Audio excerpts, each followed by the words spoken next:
हाय, तो आज का पेपर आप दे आए हैं। तो हाय, मेरा नाम है अक्षय और हम आपको यहाँ पे पूरी बात बताएंगे कि ये अगली वैकेंसीज कब आएंगी, आपको और किन वैकेंसीज के लिए आगे तैयारी करनी चाहिए और किस तरह से जो चीजें हमने आपको लास्ट में भेजी थी वही सब पेपर में आई है। तो शुरू करते हैं, इस वीडियो को देखिएगा। सबसे पहले मैं आपको बताऊं, देखिए हमने आपको एक क्वेश्चन भेजा था अभी लास्ट के टाइम पे। ये वो वाले क्वेश्चन है जो हमने एकदम आपको आखिरी के 10 दिनों में भेजे हैं। You are given a mustard oil वाला क्वेश्चन आप देखिए, same to same question paper में यही आया है, you are given a mustard oil.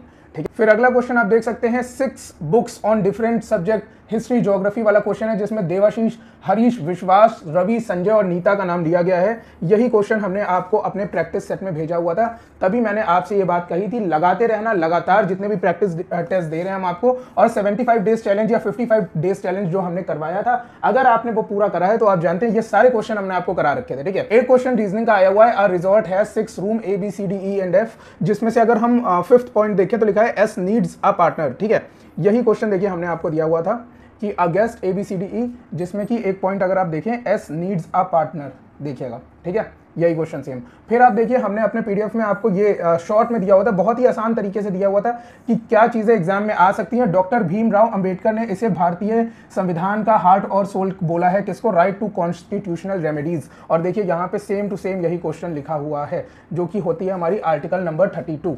ठीक है, उसके बाद देखिए नेक्स्ट अगर आप देखेंगे तो हमने आपको डाइजेस्टिव सिस्टम इन प्लांट में यहाँ पे ये वाला दिया हुआ था, ऑटोट्रॉफिक पहली ही लाइन थी। और आप देखिए पहला ही इससे क्या क्वेश्चन आया है कि dash is example of autotroph. ठीक है, अब देखिए नेक्स्ट हमने आपको एक क्वेश्चन दिया है, a full length of image of a distance tall building वाला क्वेश्चन दिया हुआ है यहाँ पे। और आप देखिए यही सेम टू सेम क्वेश्चन आपको आपके एग्जाम में दिख जाएगा, a full length of image distance of tall building can be seen using. ठीक है, नेक्स्ट क्वेश्चन देखिएगा आप यहाँ पे। नेक्स्ट क्वेश्चन हमने आपको यहाँ फोकल लेंथ के बारे में यहाँ समझा रखा था अच्छे से, और वही क्वेश्चन हूबहू एग्जाम में आया है। ये तो वो चीज़ें हैं जो हमने आपको लास्ट में दी हैं। फिर अगर हम बात करें आपके रिफ्रैक्शन की, तो रिफ्रैक्शन में हमने आपको बताया था रिफ्रैक्शन क्या होता है, हिंदी इंग्लिश दोनों में बताया था। यहाँ हम सिर्फ इंग्लिश ले रहे हैं और आप देखिए रिफ्रैक्शन से भी क्वेश्चन आया हुआ है हूबहू वही। ठीक है, देखिए नेक्स्ट क्वेश्चन जो है ये 12th क्लास की जो बायो है उसमें से है। अगर हम चाहते थे इसको भी इंक्लूड कर देते अपने जो भी मॉक टेस्ट वगैरह हैं, लेकिन हमने इसलिए इंक्लूड नहीं करा क्योंकि ये आउट ऑफ सिलेबस था और यही क्वेश्चन एग्जाम में आ गया। ऐसा नहीं है कि हमारी जो PDFs हैं उसमें ये क्वेश्चन आपको नहीं मिलेगा। अगर आप हमारा पुराना वाला सिलेबस देखेंगे, हमने आपको 2 बार PDF भेजे थे। पर भेजा था हमने आपको दिसंबर में और एक बार हमने आपको भेजा था फरवरी में। फरवरी में जब नया सिलेबस आ गया, अभी हम इस पे भी बात करेंगे कि नए सिलेबस के अकॉर्डिंग पेपर क्यों नहीं आया, क्यों नहीं रशियन रेवोल्यूशन या फ्रेंच रेवोल्यूशन से कोई भी क्वेश्चन आया। एक क्वेश्चन है the force accelerated by the earth to pull the object toward itself is called, बहुत ही बेसिक सा क्वेश्चन है, ग्रेविटेशनल फोर्स इसको बोलेंगे, लेकिन ये क्वेश्चन भी हमने आपको हूबहू उसी लैंग्वेज में दिया था, देखिएगा। उसके बाद आप देखिए which one of the following will tell red litmus blue, जिसका कि सही आंसर हमने यहाँ पे लिख के दिया है बेकिंग सोडा आंसर। ठीक है, तो अगर आप यहाँ पे देखेंगे तो यही क्वेश्चन सेम टू सेम आया हुआ है और यहाँ पे भी बी ऑप्शन ही बेकिंग सोडा है, आप देख लीजिएगा। ठीक है, उसके बाद आप देखिए कौन सा डिवाइस जो है वो इलेक्ट्रिकल एनर्जी को मैकेनिकल एनर्जी में कन्वर्ट कर देता है, एक क्वेश्चन आया हुआ है आज के पेपर में। और ये देखिए which of the following devices. उसके बाद अगर आप देखिए आगे एनीमिया कैन रिजल्ट, एनीमिया किस चीज से हो सकता है, तो आपको पता है बेसिक सा क्वेश्चन है, हमने आपको कई जगह प्रोवाइड कर रखा है विटामिन B12 से। तो ये तो वो बेसिक क्वेश्चन है जो हमने आपको लास्ट टाइम पे दिए थे। लेकिन अगर हम पेपर की समीक्षा करें, पेपर को अगर हम गौर से देखें तो आप देखोगे सारे क्वेश्चन मोर और लेस 80% वही आए थे जो हमने आपको बार बार प्रैक्टिस सेट में प्रैक्टिस करवाए हैं। और कई क्वेश्चन ऐसे थे जो हूबहू उसी लैंग्वेज में उसी ऑप्शन के साथ आ गए थे। ये वो क्वेश्चन है जो हमने आपको दिखाया जो उसी लैंग्वेज में उसी लैंग्वेज के साथ आ गए थे, उसी ऑप्शन के साथ आ गए थे, जो कि हमने आपको भेजे हुए हैं अलग अलग प्रैक्टिस टेस्ट में।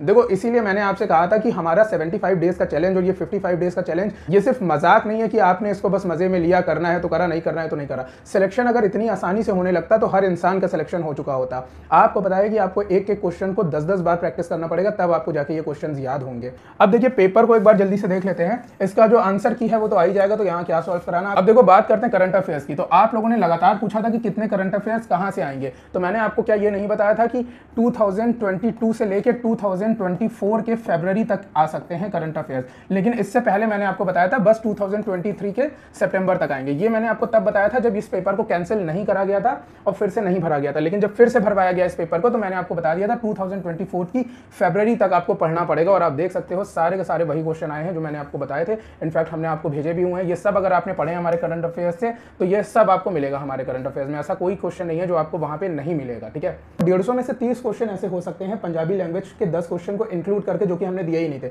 बाकी 20 क्वेश्चन और ऐसे हो सकते हैं जो कि हमने ना पढ़ाए हों और एग्जाम में आ गए हों, लेकिन ये देवाशीष वाला क्वेश्चन, इस तरह के सारे क्वेश्चन हमने आपको हूबहू दे रखे थे।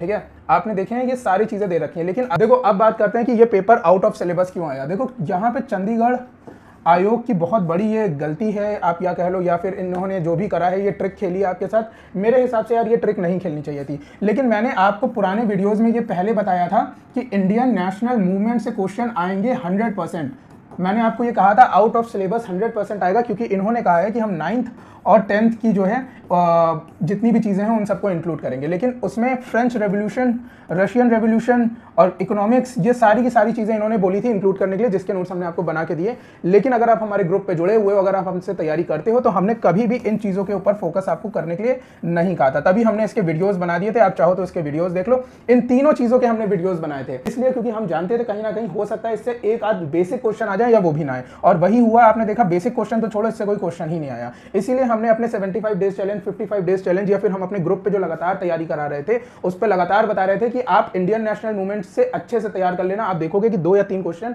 इस क्वेश्चन पेपर में उससे आए हुए हैं जो हमने आपको पहले दिए हुए थे। ठीक है, तो आप ये कभी भी अपने जो भी आने वाले एग्जाम्स हैं स्टेट लेवल पे जो होते हैं उसमें ये मान के चलिए कि आउट ऑफ सिलेबस क्वेश्चन 100% आएगा। जबकि अगर यही केवीएस का एग्जाम होता, यही सेंट्रल लेवल का कोई एग्जाम होता, अगर ये सेंट्रल गवर्नमेंट का एग्जाम होता, तो 100% सारी चीजें सिर्फ और सिर्फ सिलेबस से आती, बाहर से कुछ ना आता। ठीक है, तो अब ये भी नहीं कह सकते हो आप कि यार बाहर से क्वेश्चन आ गया तो मैं इस पे क्लेम कर देता हूं, क्योंकि उन्होंने कहा था कि हम 9th और 10th लेवल तक की जो है बायो, हिस्ट्री वगैरह वगैरह लेंगे, बात खत्म। तो उन्होंने जब ये बात कही थी तो आपको तैयार करनी चाहिए थी, हमने करवाई थी। अगर आपने नहीं तैयार करी तो ये आपकी गलती है।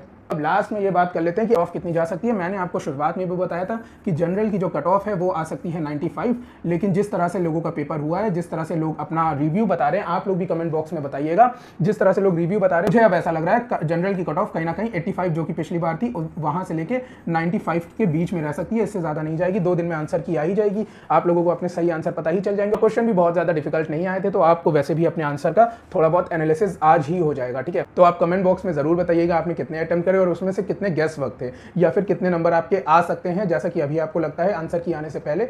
और आने वाली जो हरियाणा की और चंडीगढ़ की और DSSB की वैकेंसी है उसकी लगातार तैयारी हम कराते रहेंगे। आप डिस्क्रिप्शन बॉक्स में जाके हमारा टेलीग्राम ग्रुप और व्हाट्सएप ग्रुप को ज्वाइन कर सकते हैं। तो मिलते हैं आपसे आने वाली वीडियोस में, तब तक के लिए थैंक यू सो मच।